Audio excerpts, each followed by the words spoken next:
The Off the Charts Football Podcast is brought to you by MyBookie. Believe it or not, the holidays are just around the corner, and while that means plenty of parties, gifts, and spending, it also means there's lots of football, basketball, and hockey games that you can score big on every day. Man up and play like the pros on game day. You can play the money line, side, or total. MyBookie is your hookup for all your betting needs, and it offers super fast payouts when you win. Remember, where you bet is just as important as who you're betting on. And if you want to make money betting on the games, you got to go to mybookie.ag. They have odds on every matchup, and their mobile site makes wagering on your smartphone a breeze. Here's the best part. Join now and MyBookie will match your deposit with a 50% bonus. Use promo code OFFTHECHARTS, that's one word, lowercase, off the charts, to activate the offer. Again, go to mybookie.ag today. Use the promo code OFFTHECHARTS. You play, you win, you get paid. Welcome to the Off the Charts Football Podcast. I'm Matt Manocherian of Sports Info Solutions, joined as always by Aaron Schatz of Football Outsiders. Big news this week out of Buffalo. The Bills, seemingly in playoff contention, moved on from Tyrod Taylor. Aaron, what do you make of this move? Well, I mean, I think you could have seen it coming in that they've been kind of trying to replace Tyrod Taylor for a while. There's been a lot of talk of it. There was a lot of talk of it in the offseason. What I don't understand is because they talked about it in the offseason, why not do it then? Why are they doing it now? Tyrod Taylor is not, I don't think he's a huge problem. Tyrod Taylor has led that team to a top 10 offense in DVOA the last 2 years. Now they're down a bit this year, but even in passing, Taylor is an average quarterback this year. And of course, that does not consider his rushing value. And part of the reason why the Bills were so good running the ball the last couple of years has been Taylor's running the value. And I can't remember another situation like this where a playoff contender, and that's what the Bills are because the AFC is so bad this year, they are a playoff contender, has replaced a veteran quarterback with a late round rookie by choice halfway through the season. Seems very unusual. This wasn't an injury situation, so I'm with you there. I think that the only answer would have to be that the Bills themselves and the management there, I don't think they view themselves as, maybe they are playoff contenders, but certainly not Super Bowl contenders. And I think that they view their quarterback as a limiting factor. So it's very interesting how you say with such conviction, Tyrod Taylor is a good quarterback. And they seem, convinced enough that after 2 losses and still being in the playoff race, like you're saying, they were ready to move on. So clearly some long-term vision stuff going on there, and it'll be very interesting to see. Okay, so the first of all is Tyrod Taylor is the most underrated quarterback in the NFL. There's no question the last 2 years, Tyrod Taylor was a good quarterback. Now this year, if you want to say he was not a good quarterback, that he was an average quarterback, that's fine. I will accept that. But you're replacing him with a 5th-round rookie, and that's part of what I don't understand.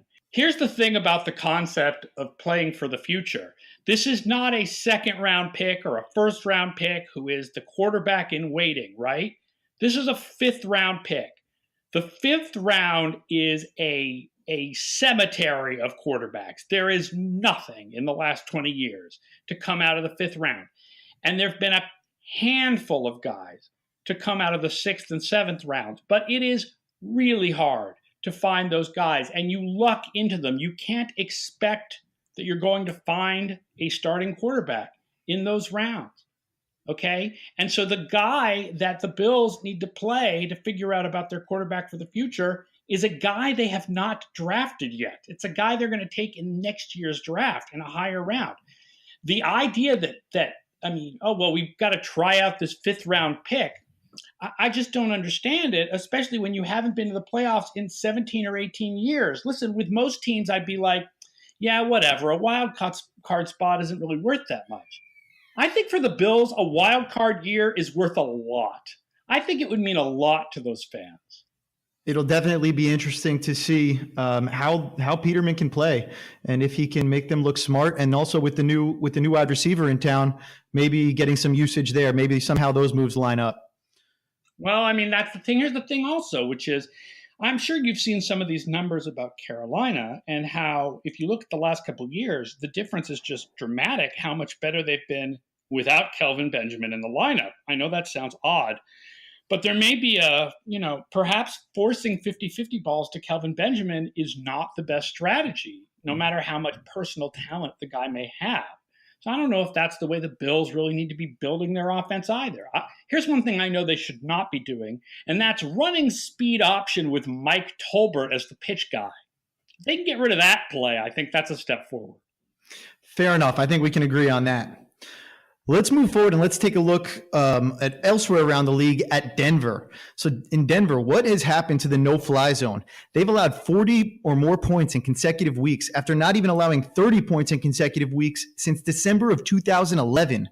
While one might have expected teams to gash them with backs and tight ends, given the dominance of the Broncos defensive backs, the Eagles and Patriots even had success going to the outside, gaining 8.75 yards per attempt with 3 touchdowns and no picks when targeting a player lined up wide. In the first 8 weeks of the season, Denver had only yielded 5 yards per attempt with 3 touchdowns to players lined up outside, and they got 4 interceptions on those. So something has happened that's drastically changed over the last 2 weeks with the Denver defense. And I think when we look at the sort of pressure that they've been generating, it hasn't been the same. And I think that ties back to how much time their pass rushers have been spending on the field, because their offense can't stay there. Well, I don't see a difference between that and the last couple of years. That's the thing, right? I mean, the last couple of years, the offense has been just as bad and the defense has been on the field just as much. Now, the difference is the last couple of years, there was a little bit more of a defensive rotation, in particular, DeMarcus Ware. They missed DeMarcus Ware, less because he's DeMarcus Ware and more because that gave them 4 pass rushers, edge rushers instead of 3, right? And most of the year it's been 2. Because Shane Ray hasn't been playing. But I think some of those outside guys lined up outside for the Patriots, those were running backs and tight ends. And so I think, a lot of the difference the last couple of weeks was that, but also Von Miller dropping into coverage against the Patriots. I don't know what was up with that. The pressure rate is obviously a huge thing, right? Their pressure rate is down to 22nd in the league. If you look at the individual pressures, Von Miller is kind of on pace for a typical year for him. He's not at the top of the league in pressures this year, but he's like in the top 12. And Shaquille Barrett's got 17. And then there's a huge drop. Basically, there's no interior pressure coming this year. Last year, for example, SIS had Jared Crick with 19 hurries, Derek Wolfe with 21. This year, Wolfe has 8. And then the next defensive lineman is Shelby Harris with 6. So the interior a pass rush is not there. The other thing is, I think the safeties and then the linebackers in coverage. If you look at the DVOA versus types of receiver numbers, okay, both in 2015 and 2016, the Broncos were in the top 10 against tight ends and the top 15 against running backs. This year, they're still really high up against receivers, right? They're like number 3 in the league against number 1s, then down to 15 against 2s. But they're 25th against slot receivers and 24th against tight ends and then 17th against running backs. So like the top receivers, they're still covering, but the slot guys and the tight ends, they're really having problems with. Yeah, it's hard to see the defense just come from being such a good team and we're so used to seeing them dominate these last 2 weeks. Something major going on. Well, I mean, like I said in the preseason, it is unbelievably rare for a team to play defense at the level, pass defense in particular, at the level that the Broncos have the last couple of years, for more than 1 year, especially more than 2 years. And what you see is guys get older and they decline a little bit. Talib, not quite as good, right, as he has been. TJ Ward got older, so they had to get rid of him. And Justin Simmons is playing now, and maybe he's better than what Ward would be now, but not as good as what Ward was in the past. And DeMarcus Ware retires, and now you don't have the outside linebacker rotation, and so guys are on the field more. So there's a reason why pass defenses don't play at that high level for more than a year or 2. Yes. Let's move forward and start talking about the most important games of the week. The most important game for the playoff odds, Aaron, what do you have? Well, speaking of defenses that don't play at a high level for more than a year or 2 because eventually guys get old and get injured, is a defense that played really well for more than a year or 2, but finally guys are getting old and injured, and that's Seattle. The most important game this week for the playoffs is Atlanta at Seattle, by far, because the NFC is so competitive this year. Atlanta is in the playoffs 39% of the time with a win. If they lose this game, their playoff odds are down to 11%. Seattle, 66% of the time with a win, 31% if they lose this game. Major movement there. So handicapping this one right off the bat, I'm thinking Seattle at home. Seattle's looked like a stronger team the last few weeks. What can the Falcons do to stay in this one? Obviously, some coaching tree relationships at play in this game. But I'm curious to see how Atlanta can stay in it, having to travel all the way to the West Coast. Yeah, similar defensive schemes, very different offensive schemes. Yes. It's interesting.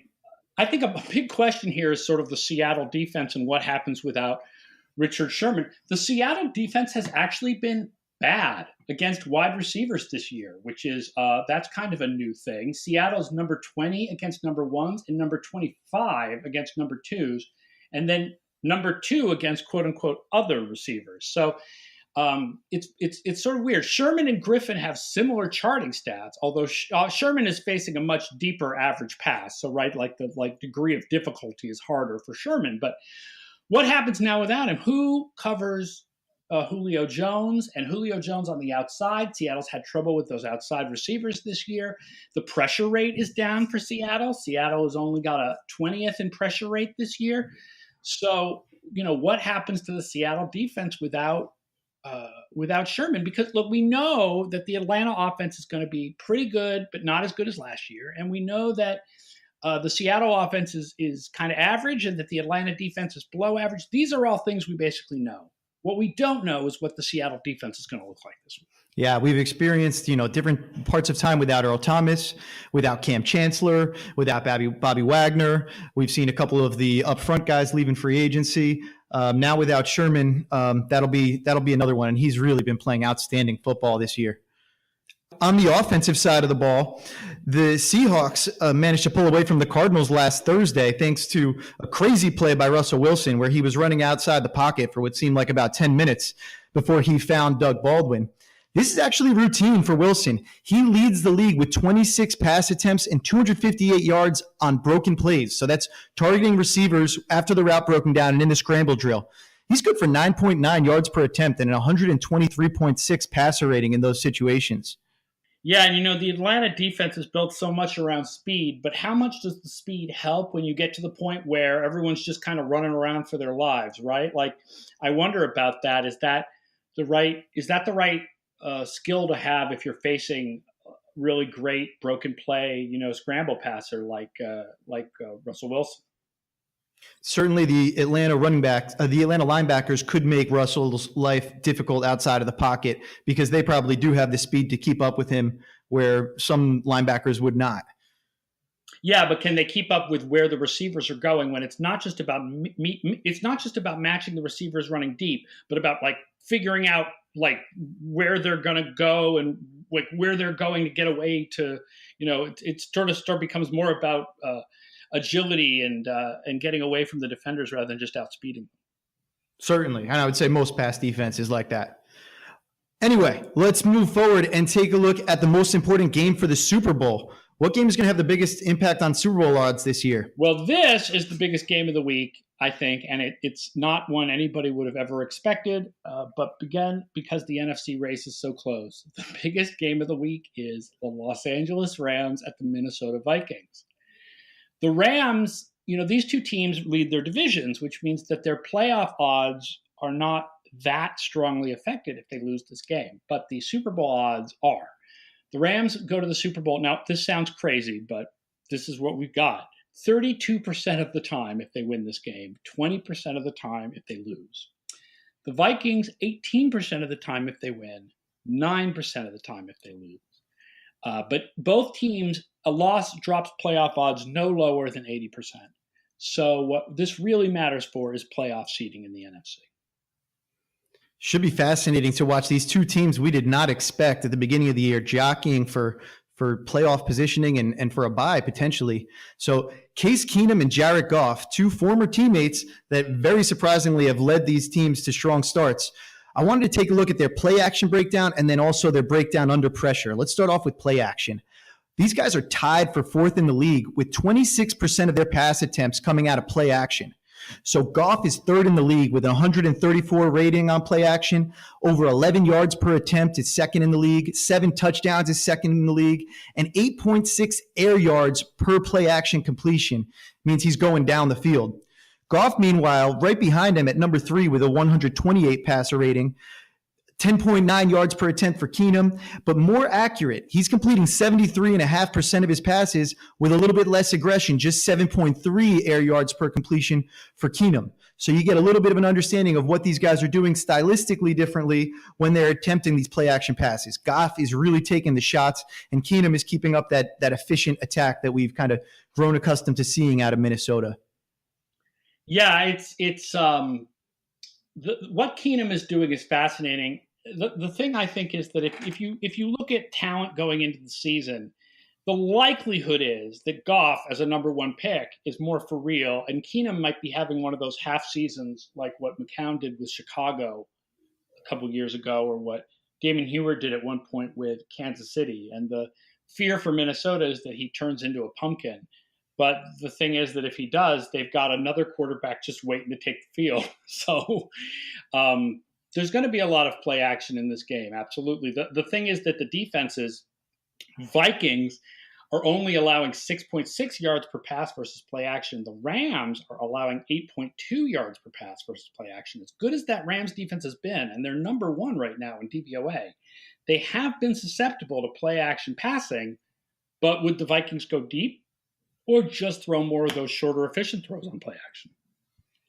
Seems like the Vikings are going to do the Vikings. And I wonder how much of that last statistic that you quoted there is attributable to the Rams being tough to run play action against, because they're not giving up a lot on first and second down against the run anyway. So you get less concerned with the play action in those situations. Well, they give up more yards on play action, but yeah, it may be in longer to go situations, and therefore they can give up more yards. But yeah, I mean, they're 22nd in the league in the yards per pass given up on play action, whereas the Vikings are only 6th. Interesting. Let's take a look at the pressure rates for these two guys, because they've both been very good under pressure, but in very different ways. And this also helps explain a little bit of the stylistic differences between them. Keenum is 5th in the NFL in passer rating under pressure, and Goff is 7th. However, they've done it very differently. Keenum gets pressured on 43% of his pass attempts, which is the most in the league. And he's maintained a 56% completion percentage, which is 2nd in the league, while throwing at about average aggressiveness, 7.4 air yards per completion, 15th in the league. Meanwhile, while Goff has been pressured much less, only on about 30% of his pass attempts, which represents 20th in the league, he has done well in a very different manner. Completing less passes, just 42% under pressure, 28th in the league, but 9.9 air yards per completion for 3rd. So just like we saw with the play action, where we saw Keenum being a little bit less aggressive, but having that higher completion percentage, similarly under pressure. Keenum is seeing it a lot. He's getting the ball out of his hands. And Goff, when he's under pressure, not happening as often, but he's making the big plays count when he does complete it in those situations. Yeah, I'm actually going to put forward an idea here that goes against conventional wisdom, which is that I don't think that the Vikings rebuilding of their offensive line has been as successful as people think it has been. There were so many injuries last year that it was almost guaranteed that the offensive line had to be better this year. But like you said, Keenum is getting pressured a ton. For the season, the Vikings are 25th in pressure rate on offense, but that's much higher since Keenum took over at quarterback. In adjusted line yards, so run blocking, Minnesota is 20th, including 22nd in short yardage situations. So the offensive line has not really been good. I mean, it hasn't been as execrable as last year, but it hasn't really been that good. What's been good for the Vikings is the receivers, right? I mean, Thielen and Diggs are freaking awesome. Outstanding. Those guys make that offense go by making difficult catch, like not just the numbers, but like when you see the difficulty of the catches that they make, the footwork, the catch radius, like everything of route running. The route running on those two is really, I think, what separates them. Those are the guys. It's not that the offensive line is I mean, of course the offensive line is better because they were like grabbing your mother out of the stands to play left tackle by the end of last year, but it's the receivers that really make that offense go. So I think it would be inappropriate to be critical of Keenum But I will be a little bit critical of him and say he threw a few interceptable passes last week. We charted a few dropped interceptions against him that could have really hurt the team. And I think part of what's the uptick in pressure rate when Keenum took over is that pressure rate is not just an offensive line stat. It's also a quarterback stat because it tells us something about how much these guys hold the ball. Say that again? I said yes because Russell Wilson exists. Yeah, Russell Wilson exists for sure. So I do think it might come down to the fact that Keenum is holding the ball a little bit more, getting himself into more pressure situations and doing an admirable job of getting out of them. I wonder if we saw Bridgewater back in there under center, if we would see actually that this offensive line has really improved in pass protection, because with him, the way he gets the ball out of his hands quickly, I would be very surprised if they maintain this sort of a pressure rate against. Well, I also wonder if what is pressure that you hold the ball too long, but you're able to get it to a receiver against an average pass rush becomes you hold the ball too long and then you're on your ass when Aaron Donald is tracking you down. It'll be fascinating to watch. All right, Aaron. Well, it's been a pleasure talking to you today. We're going to have Nick Underhill on from the New Orleans Advocate next, and we will talk to you next week. Sounds good? Sounds good. Up next, we have a very special guest. Nick Underhill of the New Orleans Advocate is on to discuss Saints, the surprising 7-2 team that is getting it done in a little bit of a different way than we are used to. Nick, how's it going? Hey, I'm doing well. Thanks for having me. So with the departure of Brandon Cooks this year and the addition of Alvin Kamara in the draft, the Saints offense has changed a bunch. The Saints have targeted players in the backfield on 27% of their passes, the second highest rate in the NFL, and a 42% increase from last year. While Michael Thomas has taken over many of the targets that once belonged to Cooks, Kamara has also picked up a fair share of the workload, as he is the second most targeted player on the team with 53 targets. The emphasis on throwing to running backs is clear when looking at Drew Brees' average throw depth, which is 6.3 yards, the lowest among NFL quarterbacks with 200 attempts. It's an approach that's seemingly working, as his completion percentage is among the best among qualified quarterbacks ever, and his quarterback rating of 104 is his highest since 2013. What do you make about all the changes that the Saints have made offensively this year? Well, I think the biggest reason for that is probably, as you mentioned, the addition of Kamara, and Mark Ingram is also probably a pretty underrated receiving back. And they finally got that screen game going again. The last few years, they were known for that during their heyday, was just killing teams on screens and being very effective at it. In the last few years, that production hasn't been there, but it's come back a little bit this year. And Brees has already thrown more screens than he did last year. I think 54 this year and maybe 49 last year. But so you see that coming together, and they've been very good at that. But Brees is still also going down the field. His overall attempts are down, so the volume numbers aren't there. But one of the narratives down here is that, they're trying to hide his arm, or maybe he can't throw deep anymore. But the percentage of passes that he's throwing that go 20 or more yards through the air is actually at 11%, whereas last year it was only 9%. So I just think with a good defense, a solid running game, maybe the impetus to take chances and take risks isn't there. You see Brees throwing the ball away more. He's not forcing it down the field. Where I think last year, dating back to 2014, the 7-9 seasons, they couldn't trust their defense. And Drew was probably out there feeling like he needed to score 50 points every week. Whereas now they can kind of be more ball control and pick their spots where they take those chances. Yeah, so you bring up two really interesting points there. First of all, the screens. And as some of our audience knows, I was with the Saints from 2009 to 2013, the heyday that you kind of discussed, and we were a screen team for sure at the time. It was Pierre Thomas, it was Reggie Bush, it was all that time, and then eventually Darren Sproles, of course, kind of starting in 2010, I believe. So the screen game was killer. Pierre and Sproles were always in the top 5 of the league, both of them, in terms of their screen game production, and I think you're right on there. And then absolutely, it goes hand in hand with that the Saints are just not trying to score points. They're not just trying to achieve more yards on every play, like may seem like an obvious strategy. What they're actually trying to do is create situations where they're helping their defense and keeping them off the field, keeping the pass rushers fresh. And also, when they take these shots down the field on offense, if everybody's worried about the screen game, if everybody's worried about these two running backs, it's going to be a lot easier for Brees rather than him trying to throw for 5,000 yards and have kind of all the pressure be on his shoulders. Now, his shoulder is the other thing. Since I got there in 2009, there was talks about Breeze's arm strength. Everybody was worried since he came over in 2006 about his arm strength, and rightfully so. It was a concern. I've never seen him have a problem throw a deep ball at home or indoors. The only time I've ever seen his arm be a concern is outside in the cold weather. It does get more difficult for him. I don't think even he would deny that. But at the same time, the narrative that somehow he's getting older and they're doing this to protect him, I've never noticed any sort of an issue with him throwing the ball in the dome. And it sounds like you're on the same page there. Yeah, definitely. I mean, there've been a few. Maybe his accuracy and arm strength is an 85 out of 100 instead of 100 out of 100 now. I mean, there's been a few passes. There were a couple seam passes to Brandon Coleman where, in years past, those were automatic and he was off on them. One of them got picked off. There's been a couple deep balls to Ted Ginn that were underthrown, but it's not anything that's alarming. I mean, I think that there's probably a little bit of regression from, 10 years ago, but obviously there's going to be, he's 39 years old. They seriously consider taking Patrick Mahomes in the draft.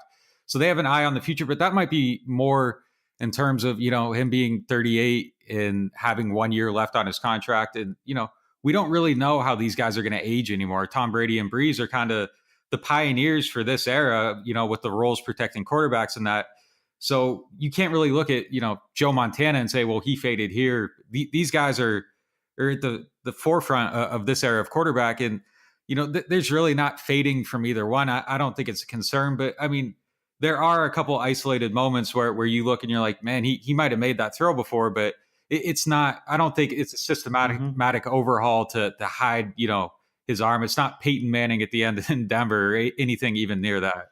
Yeah, different situation. Totally different situation from the Peyton Manning. And I love that you brought up that example because as you start to see Drew Brees potentially the game manager, kind of the upside there is a lot more exciting than what Peyton Manning ended up being in his last year when he won the Super Bowl.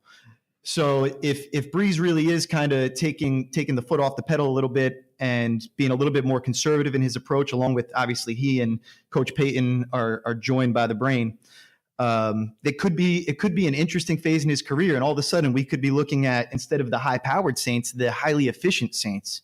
Yeah. And they're built for that too. Yeah. I mean, the way they're built now, it's the perfect system for, a quarterback that they age gracefully, keep doing his thing and win games. And I could see that prolonging, his window of effectiveness too. I mean, it's just a matter of, do they keep him after this year? I mean, the contract's the big thing down here. They haven't talked about it yet. They're going to wait until after the season. And, if he hits the open market, his price could go up. But if they have a good team, and they do now, I thought before the season when it was 7-9, 7-9, 7-9, if they didn't, have a major turnaround this year, the odds of him leaving would have been much greater. There's no benefit for him to stick around 4 or 5 years in a city where they're just going to be mediocre. But now that they're winning, it's hard to see a divorce coming. And this team is built for him to age in it. Yeah, it seems blasphemous for me, having lived down there for 5 years, to think that Breeze wouldn't be re-signed.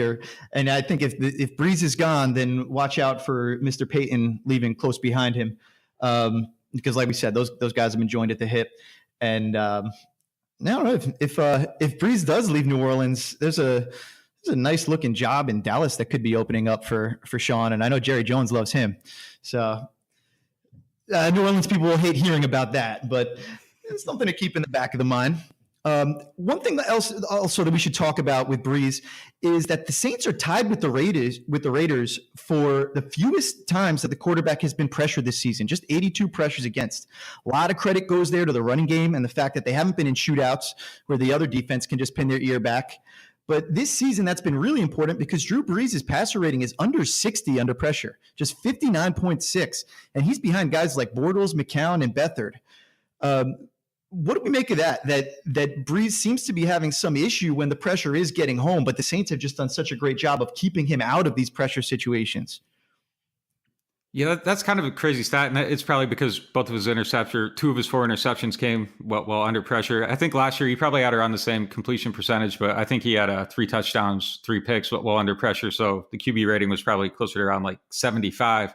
But I mean, that offensive line has done such a fantastic job, and it can't be understated that the offensive line coach, Dan Rochar, the job he's done. I mean, they started out camp. Max Unger wasn't available the whole time, and he comes back just for the start of the season. They lose Zach Strief. Teron Armstead has battled injuries and missed some time. And, they've been moving Andrews Pete around from guard to tackle, putting in Senio Clemente. They got the rookie Ryan Ramczyk playing tackle now. And, it doesn't really seem to matter who's in there. They're blocking well. They're protecting him well. And, that's another key to that screen game. Pete Unger and Larry Warford, they're all great at getting down the field and, laying out blocks to open things up down there.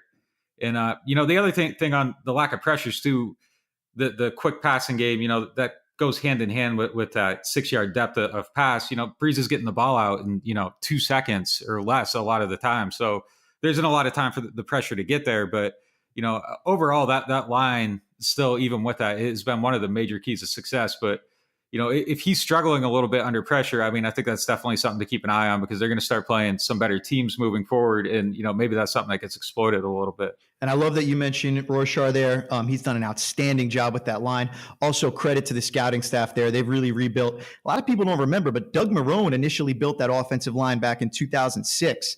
And the guys like when Zach Strief and those guys were coming up along with him, Jari Evans and such, now all of a sudden it's gone through an Aaron Cromer phase, and Roshar came in, I think, initially as the running backs coach and moved over to the offensive line. And it's been a steady rebuild, but now we're seeing a very kind of different looking O-line, not the same people, but they're certainly playing well. And one of them, Ramczyk, the rookie, is probably only the third best rookie that the Saints have this year. For my money, I think they've got 2 prime rookie of the year candidates, Alvin Kamara for offense and Marshawn Lattimore on defense. The only time both rookie of the years came from the same team was Detroit in 1967, which was the first year of the award. Mel Farr at running back and Lem Barney at corner. 2 names that I'm sure we all have on constant highlight loops these days. So Ramczyk's really been awesome. I wanted to dive into the Kamara stats a little bit. He's leading the league amongst backs with 50 carries or more with a 6.5-yard average, 11th in broken tackle rate, at 23 broken tackles per 100 rushes, and he leads the NFL in first down percentage on carries. He's converted first downs on 37.5% of his carries. And it hasn't just been outside. His numbers are consistent all the way into between the guards as we measure the different gaps that guys go through. And then as a receiver, where he's been the biggest difference maker, 3rd amongst running backs in receptions this year, 2nd only to James White in completion percentage at 81%, and 3rd in yards per target only behind Chris Thompson and Todd Gurley. Kamara looks special. The charting stats backed it up from his season last year. Even though he wasn't getting a whole lot of carries, he was getting a lot of the receiving stats and a lot of the broken tackle stats.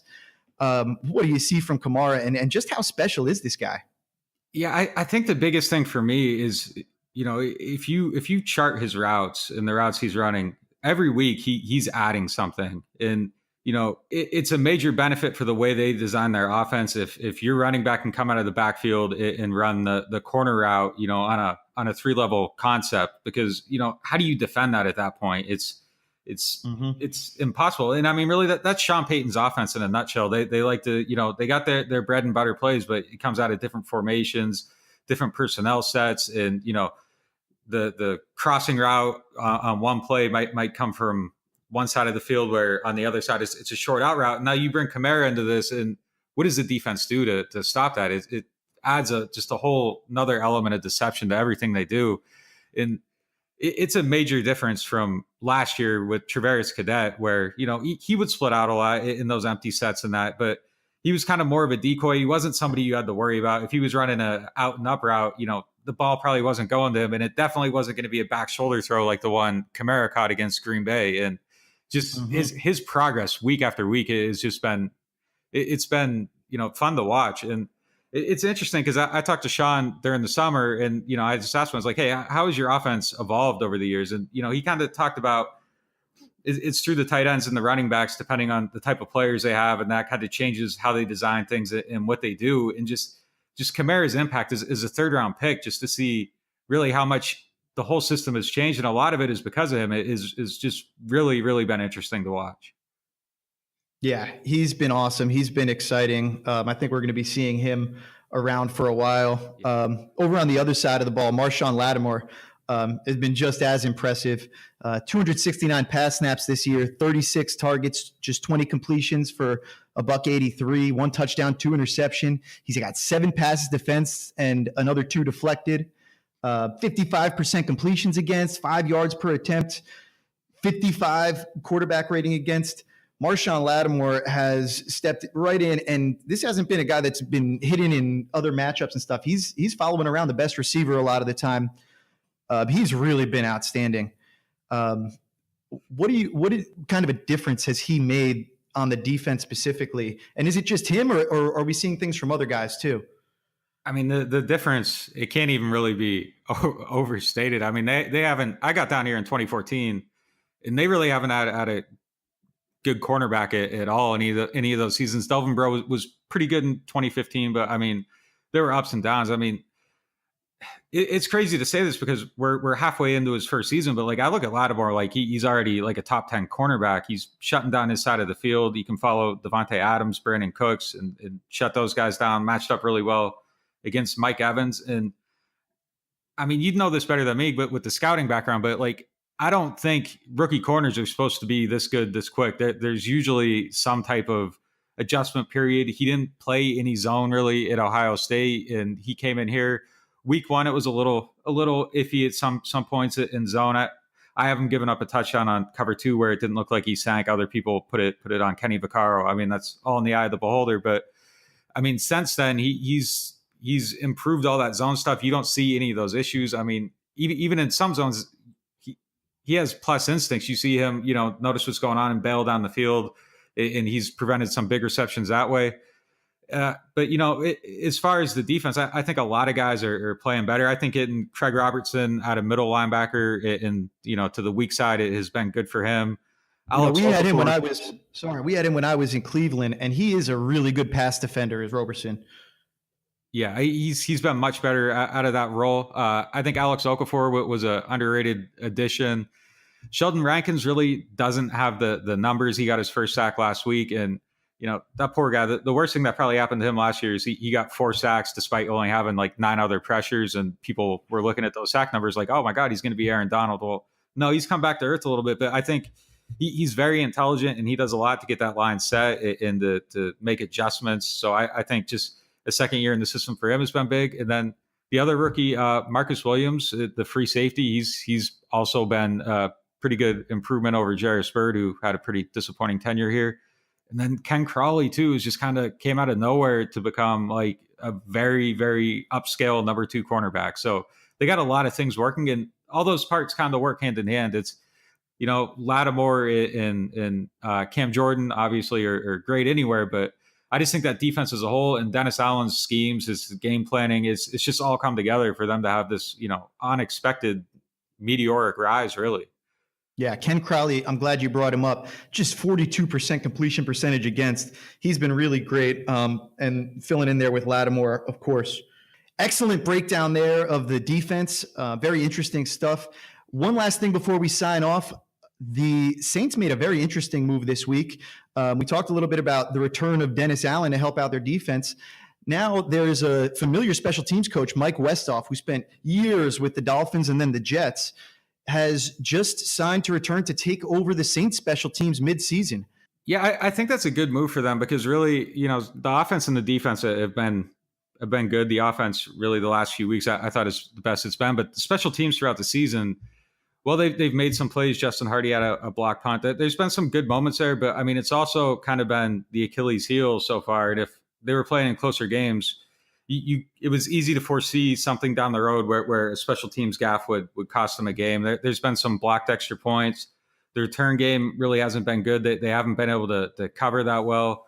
And the concerning thing about it is that some of the issues have been recurring issues. And before they had an extra point blocked in one game, Sean Payton actually, foreshadowed it by explaining, they weren't getting the protections that they wanted it in specific gaps. And then here it comes the next week, right to the gap he talked about, that there's a blocked extra point. So bringing him in to kind of get that sorted out is going to be huge. I mean, he's a very well-respected coach. And I think it's a good thing to see them not kind of just resting on, their 7-game win streak and being aware of the issues they have and trying to, do something to get in front of it before these games really start mattering, and one of those gaffes, becomes a lot more costly. Yeah, this is a very Sean Payton thing to do. He's always keyed in with his team and understands kind of their psyche very well, as he was a former player throughout college and as a replacement in the pros. And he's always got his finger on the pulse. And I think he was sensing that these guys might start to be realizing that they're good and to check them a little bit. He knows that the special teams has still been a weakness. They've had their struggles in the return game and the coverage game. And like you said, with the blocked kicks. So he sees the weakness and he's aggressively trying to address it. And then the other side of it, that's a very Coach Payton thing to do, is talk to Coach Parcells and get advice from Bill Parcells. And for sure, I think the Mike Westhoff connection is going to have something to do with that relationship there. And bringing in the drill sergeant, the old school, no nonsense Mike Westhoff, it just fits all too well with the narrative of what we'd expect from this coach. I'll be fascinated to see how the special teams develops over the course of the season. And then if this can help keep their heads in their game as they come down the stretch. All right, Nick, it's been awesome. I've appreciated having you on. Anything else you wanted to plug before we go? Just stay up with us at theadvocate.com, and we have all the Saints coverage, and we're happy they're finally winning games, and people are reading our stories more than they have the last few years. But it's going to be exciting to see how this goes down the stretch. The race is pretty tight in the NFC, and Saints schedule starts to get a little bit harder. So if there's any fact or fiction, I think we're going to find out, against Washington, Los Angeles, and Carolina. But, this team's looking good. And it's just kind of crazy to see them on this upswing after the last few years, and really after those first 2 weeks of the season. Absolutely. Check out Nick's stuff at The Advocate. He writes the most thorough New Orleans Saints coverage, breaking down all the X's and O's for you and the advanced statistics. So be sure to check that out. On that note, we will sign off and remind you that charting data and projections are for sale on footballoutsiders.com. You can subscribe to the Off the Charts Football Podcast on iTunes, Google Play Music, or Stitcher. Our MyBookie promo code is Off the Charts, and they will match your deposit up to 50%. Shout out to Corey March, Alex Vigderman, Brian Reif, and Keegan Abdu for excellent research this week. And you can find them contributing on our Twitter at sportsinfo_SIS. Have a great weekend of football, and we will see you next week.